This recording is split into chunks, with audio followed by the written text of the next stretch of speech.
তোর আমাকে কেন ডাকিস নি?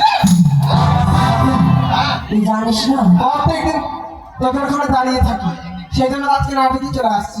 বিড়ি খা। কেন বিড়ি খাবো? তুই শুনে আসছি বিড়ি খাচ্ছি, মাস্টার মশাইকে বলে দেবো আমি। তুই হয়তো জানিস না হ্যাঁ। এখন বিড়িতে ভালো ভালো প্রাইস দিচ্ছে জানিস তো? বিড়ি খাচ্ছি। তো বড় প্রাইস হিন্দু ভাইতে দেবে শ্মশান, হ্যাঁ। মুসলমান ভাইতে দেবে কবরস্থান। সত্তর পুরস্কার আছে। হ্যাঁ। আর পানি, আর ক্যান্সার, আর ক্যান্সার, হ্যাঁ। টিবি, আমি বিড়ি খাবো। টিবি দিবি? তাহলে তোকে দিনে 4 গুণা বিড়ি খাইতে হবে। আমি বিড়ি খাবো না। খাবি না তো? ও, তাই বুঝি? আমি প্রায় দেবো। হ্যাঁ স্কুলে চলে এসেছি যখন হ্যাঁ দরজাটা খোল। তুই স্কুলের কি আমি স্কুলে সেফটি পিন ক্যাপ্টেন ক্যাপ্টেন, হ্যাঁ ক্যাপ্টেন, ক্যাপ্টেন। তাহলে চাবি কার কাছে থাকে? আমার কাছে চাবি নেই। স্যার কার কাছে নাই চাবি? তোর কাছেই দেয়। দেখ কিন্তু আমার কাছে চাবি আজকে দিনে নেই। আমি দেখাবো আজকে রে আছে। আমি দেখাবো দেখাবি? অত কি নিজে ঝুলছে এই মা, মেয়েটার নজর কত খারাপ গো।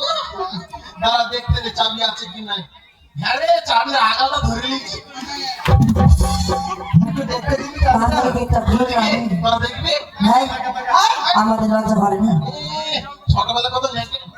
ছোটবেলা করেছে এখন বড় হয়ে গেছে ঠিক আছে তাহলে চাবি বের করে এমনি তো দরজা সর, সর, সর, সর, সর, সর, সর, সর। এ কি রে? চাবিটা যে ঢুকছে না, ভালো করে ঢুকান ভালো করে ঢুকাবো? হ্যাঁ তাহলে একটু ওই ভ্যাসলিন দে। মোবাইলটা দে ভ্যাসলিন দে, ভালো করে শুরু করে দিবি। ওরে বাবু, এখন আমার কাছ থেকে দিবি। ঠিক আছে? Care, care, care, care, care, care. Ladies and gentlemen, হ্যাঁ